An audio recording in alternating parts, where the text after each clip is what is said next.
여러분들, 오늘은 보디빌딩 시합 때 선수와 심판과의 관계에 대해서 한번 얘기해 보겠습니다. 여러분, 구독하면 근성장, 구독 취소하면 근손실, 헬스 알려주는 남자 변현석입니다.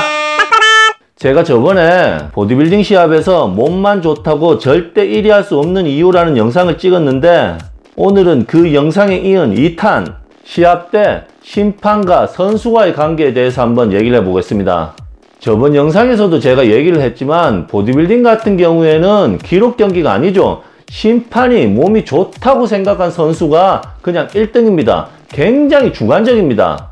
기록 경기 같은 경우에는 확실하게 순위가 나눠지죠. 판정 논란 같은 게 거의 잘 일어나지가 않습니다. 수영이나 육상 같은 경우에는 빨리 들어온 사람이 1등이고, 체조나 피겨스케이팅 같은 경우에는 점수가 높은 기술을 구사하는 선수가 1등을 합니다. 하지만 보디빌딩 같은 경우에는 그런 게 없습니다. 그냥 심판이 보기에 몸이 좋다고 생각하는 선수가 1등입니다. 심판들이 무대에 올라가 갖고 선수들 팔 근육 크기 재갖고, 야, 니는 팔이 더 굵으니까 1등, 야, 니는 허리가 너무 굵다 2등, 이런 게 아닙니다. 그냥 심판이 보기에 몸이 좋은 선수가 1등을 합니다.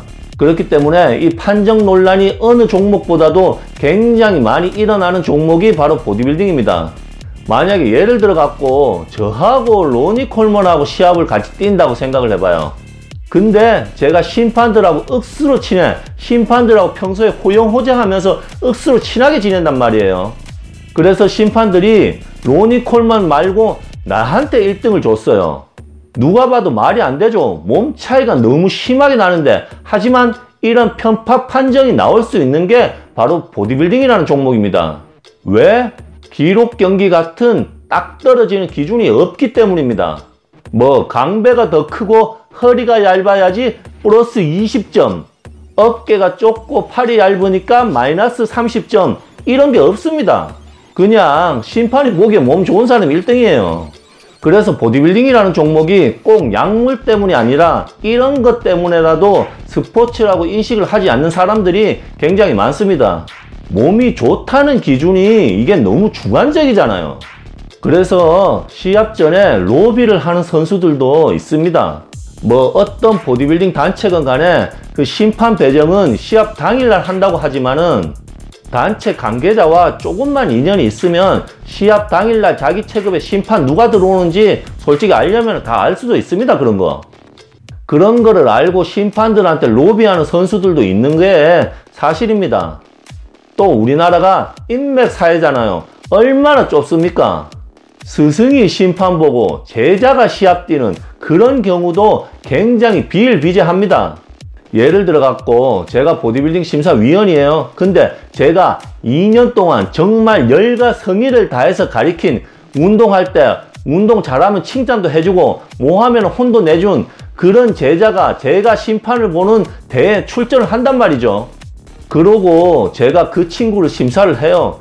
이게 아무리 공정하게 한다 해도 공정하게 할 수가 있겠습니까? 팔은 아무래도 안으로 굽기 마련인데. 근데 이런 뭐 학연, 지연 같은 경우에는 보디빌딩에만 또 한정된 건 아닙니다. 다른 종목들도 다 마찬가지입니다. 얼마 전에 태권도 세계 챔피언이었던 연예인 이동준 씨도 이런 얘기를 한 적이 있죠. 태권도 편파 판정에 대해서. 사실상 이런 문제 같은 경우에는 뭐 100% 해결할 수 있는 방법은 없습니다. 이런 문제를 100% 해결하려고 하면은 시합 때마다 외국 심판들을 데리고 와갖고 심판을 보게 해야 되는데, 보디빌딩 단체들이 무슨 돈이 있다고 시합 때마다 외국 심판들을 데리고 와갖고 시합을 열겠습니까? 얼마나 공정하게 하겠다고. 그래서 오로지 심판들의 양심에 맡기는 것 외에는 큰 해결 방법은 없습니다. 근데 그나마 다행인 거는 요즘은 옛날보다 굉장히 보디빌딩이라는 종목이 많이 대중화가 되고 보디빌딩 팬들의 수준도 굉장히 올라가서 옛날에 비해서는 그래도 이런 문제점들이 굉장히 많이 좋아지고는 있습니다. 그래서 이런 문제들을 해결하기 위해서는 보디빌딩 팬분들의 관심이 굉장히 중요하다고 생각합니다. 보디빌딩 팬분들이 이런 거에 굉장히 많이 관심을 가져주고, 이런 편파 판정이 일어났을 때, 이런 논란이 일어났을 때 문제 제기를 많이 해줘야지 보디빌딩 단체들도 정신 차리고 바뀔 겁니다. 이런 거에 적응 못하고 옛날 방식 그대로만 고수하는 보디빌딩 단체들은 자연스럽게 망하겠죠. 근데 여러분들, 그렇다고 이 영상을 보시는 여러분들 중에 선수분들이 계시다면 본인의 성적이 안 좋은 거를 심판들한테만 돌리시면 안 됩니다. 그래도 대부분의 많은 심사위원들은 본인의 양심을 걸고 공정하게 심사를 보려고 노력을 합니다. 여러분들, 오늘은 여기까지고요. 운동하시면서 항상 부상 조심하시고요. 지금까지 헬스 알려주는 남자 변현석이었습니다.